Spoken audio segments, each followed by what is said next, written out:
Would anyone care to comment on the Citizens United case? I will answer that question not as a candidate, but what I am currently doing with the Beverly Hills Bar Association.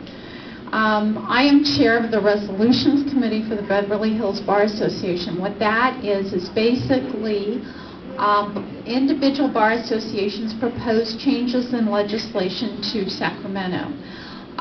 We agree on it statewide, and then it goes with our lobbyists to Sacramento.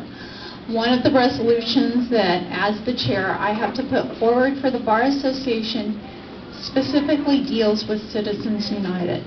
The resolution states that it is the 27th Amendment to the U.S. Constitution, which basically says that corporations are not individual people to give campaign contributions to political campaigns, and that's what it says. And also further says that each individual states will determine how they are going to address that amendment, which is similar to what the other amendments have said. So that's what I'm currently doing. I want to make a comment on the general concept of the case, and that's about donations to political candidates. For judges, it's a devastating thing, in my opinion.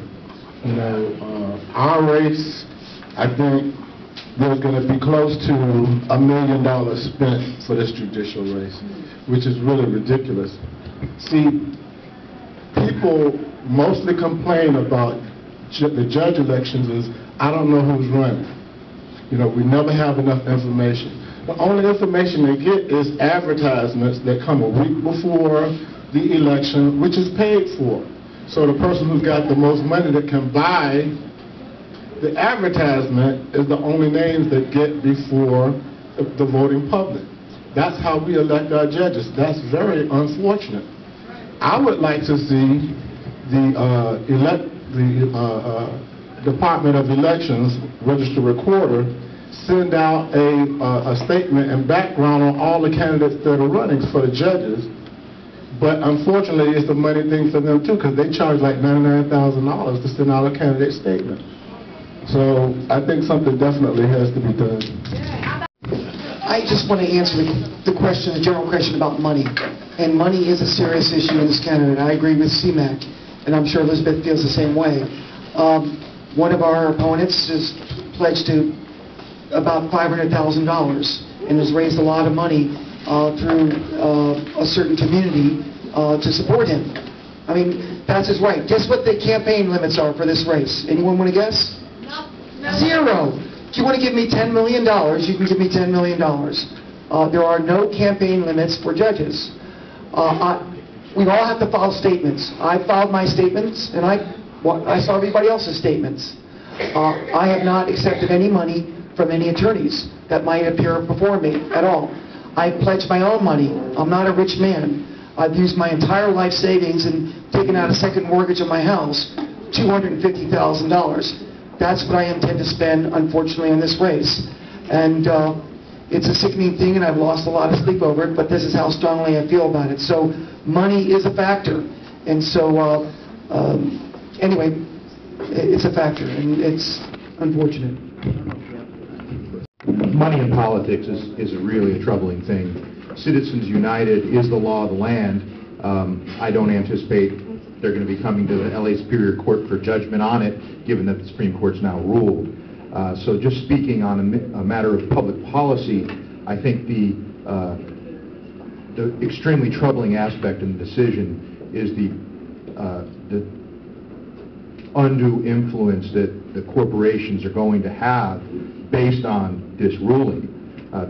Given that this is the law now, I think that over the last 8 years before now, we've seen the corporations gain extreme control, virtually devastate our society, and be paid back for doing it, while the workers are suffering the burdens. Our court workers, our the public employees, laborers, everybody else is paying the costs. And so I would just speak to that as being the most troubling aspect of that particular decision. Thank you. When I think about the particular decision that the Supreme Court made, the first thing I thought of was, okay, what's the trickle-down effect? You have a large corporation that's donating quite a bit of money to a campaign. What happens to the individual or the shareholder? Their position is diluted. They know, what if they don't agree with the corporation in donating funds to the particular candidate? They still have their individual right, but are we looking at now the big picture, what it does to the individual shareholder? Secondly, a corporation cannot, a person has a First Amendment right, but as a corporation, apparently that's what we're saying now, that a corporation now has a... Santa Clara versus the railroads. Corporate personhood.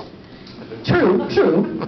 Now, with regard to the judicial campaign, it is true. I'm glad to see that we have more private attorneys coming into the race. It is difficult raising money. I had a fundraiser. I think I made a little more than I spent on the event. But I mean, I am using Facebook, I have YouTube, and I have just a network. The slates. We'll stop.